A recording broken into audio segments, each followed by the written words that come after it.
ጌታ ነው፣ ኢየሱስ ጌታ ነው እያለን ይሄን የኢየሱስን አዳኝነት እናወራለን። አሁን እንግዲህ ጌታ ይመስገን ዛሬ 30 ነው አይደለም 30 ኦሬዲ 7ኛ ወር አልቆ 8ኛ ወር እየገባን ነውና ማክሰኞ ላይ ነው ያለነው። ማክሰኞ ማለዳ ሌሊት 9 ሰዓት ነው የተነሳነው። ጌታ ለዘላለም ይባረክ።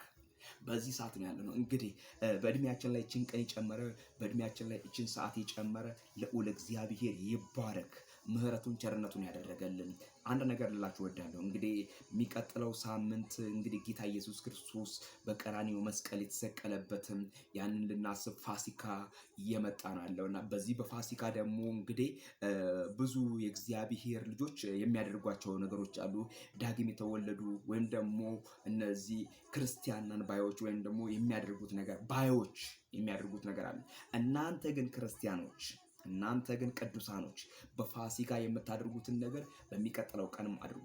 ለምሳሌ ፋሲካ ሊገባ ሲል በሳምንቱ አንዱ ከአንዱ ጋር የተጣላ ይታረቃል።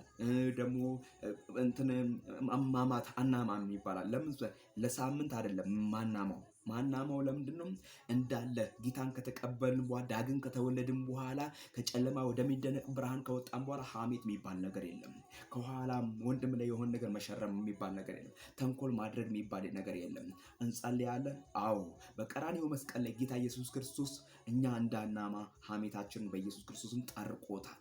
እኛ እንዳንቸገር ችግራችንን ጠርቆታል። ክርስቶስ በቀራንዮ መስቀል ላይ ተበስቶልኛል። ለኔ ክርስቶስ በቀራንዮ መስቀል ላይ ተተፍቶበታል። ክርስቶስ በቀራንዮ መስቀል ላይ ለኔ ሞቶልኛል። ክርስቶስ በቀራንዮ መስቀል ላይ ለኔ ሁሉን ነገር ሆኖልኛል።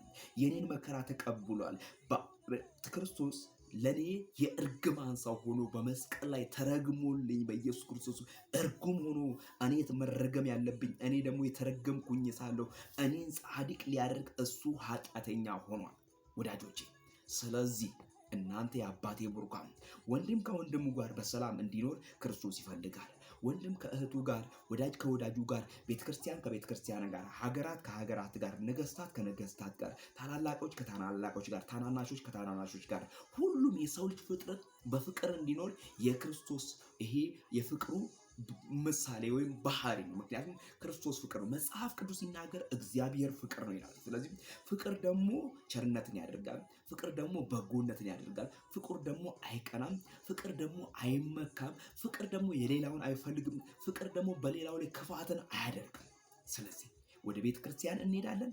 አዎ መሰቀሉን እናስባለን። አዎ ስግደት እንሰግዳለን። አዎ ከዛ በፊት ግን ፍቅር ይቀድማል። በፍቅር ጉባኤው፣ በፍቅር አባቶች፣ በፍቅር አስተማሪዎች፣ በፍቅር ትውልዱን ልንገዛው ልንማረክ ይገባል። ወንድማችን ጋር በፍቅር መሆን አለብን። ፋሲካ ማለት መሻገር ማለፍ ማለት ነው። አሮጌው ነገር ከላያችን ላይ መወገድ አለበት። ወዳጆቼ አዲሱን ነገር በእኛ ላይ ማድረግ አለብን። ይሄንን ለማድረግስ ፍቅር ትልቁን ቦታ ይወስዳል። ፍቅር ትልቁን ድርሻ ይወስዳል። ፍቅር ከመናገር ያለፈ ነው። ፍቅር ከመናገር ከማለት ያለፈ ነው። ፍቅር ብለን ከምንገልጸው ከዚህ ያለፈ ነው። ፍቅር በቀራንዮ መስቀል ላይ አሳልፎ የሚሰጥ ፍቅር፣ ጠላቱን የሚወድ ፍቅር፣ ገዳዩን የሚወድ ፍቅር፣ አንደበት ላይ ፍቅር እያለን ከምናወራው ከዚያ በላይ ነው። ምክንያቱም የሰው ልጅ ቢወድ ምናልባት ወድሃለሁ ብሎ በተከሸነ ቃላት የሆነ ነገር ሊያደርግ ይችላል። እግዚአብሔር አብ ግን ስለወደደን ከትልቅ ፍቅሩ የተነሳ በበደላችንና በኃጢአታችን እንኳን ሙታን ሆነን ሳለን ከክርስቶስ ኢየሱስ ጋር ሕይወትን ሰጠን። ይህ ሕይወት ደግሞ በነፃን የተገኘ ሕይወት ነው።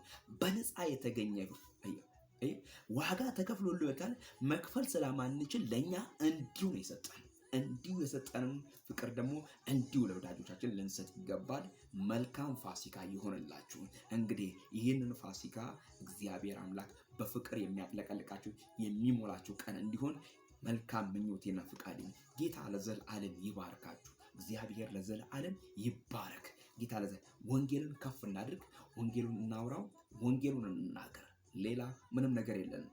እኛ የምናወራው ይሄን ነው። መዳን በሌላ በማንም የለም። እንድንበት ዘንድ ከሰማይ በታች የተሰጠን ስም ኢየሱስ ነው እያልን አርማችን አድርገን መናገር ያለብን ወንጌል ነው። ወንጌል ይለውጣል። ወንጌል ያሻግራል። ሃሌሉያ።